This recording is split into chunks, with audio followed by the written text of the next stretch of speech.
Of course, you can still do that in the IO configurations. Let me show you.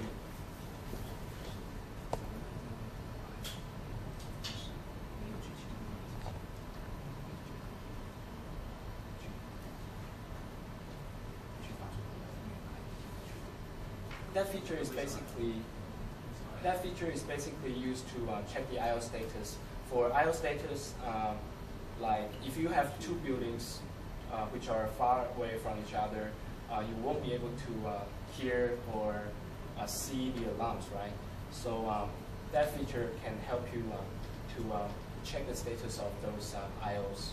Let's say if you have an alarm at third floor, you are at first floor, you won't be able to see any alarm lighting, right? So for that kind of purpose, you can use detect IO input status to check if any of the IOs have been triggered. But of course, if you want to do what you said, you can use our advanced IO panel to do that, to do cascade triggering. If one of the IO has been triggered, you can use other ways. You can use other IO devices to notify you. Do you want me to show you how to do that? Just if you can create, let's say, an output must only switch when there's multiple inputs instead of just one input, creating false alarms and so on. Like the example you had of the car, both input number 1 and 2 must trigger before output 1 will trigger, instead of just one input. Yeah, you have to do, if you want to use logical inputs, you need at least 2 inputs, and only when the 2 inputs sensors are triggered together, they can, otherwise you won't be able to turn on the gate. Yes, that's what I want to find out. Just exactly how do you set up that part? Oh, how do we set up? Yes. Sure.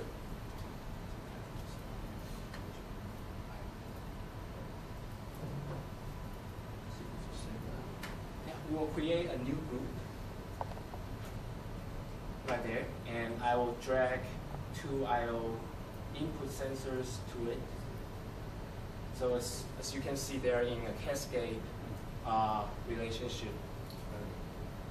The input 7 is right under input 6. So right now I have to, if I only press either input 6 or 7, nothing will happen. It won't trigger output 13. Only when I trigger them both together, then output 13 will be triggered. We can show it to you.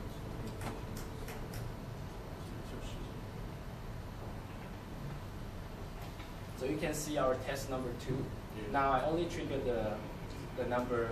Sorry.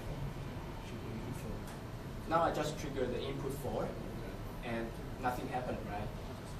And or if you trigger input 5, yeah, absolutely nothing happened.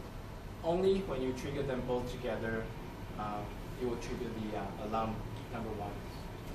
Can that be in any sequence, or do you need to trigger it before? It has to be in a cascade sequence. Okay. Yeah. If you put them side by side, any of the input, if any of the input is being triggered, then the related output will be triggered as well. So you can't do it like this.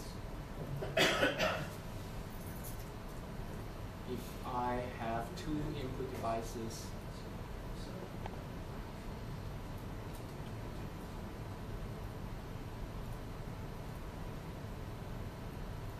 if I put them like this, yeah, either one of them can trigger the output.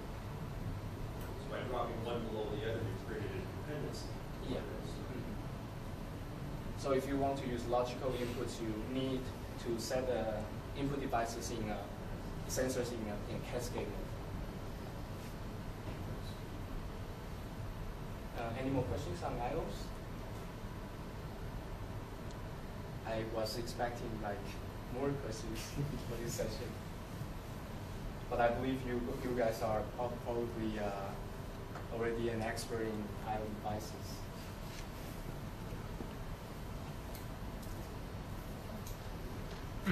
Yeah, okay. So the good news is we can have lunch earlier.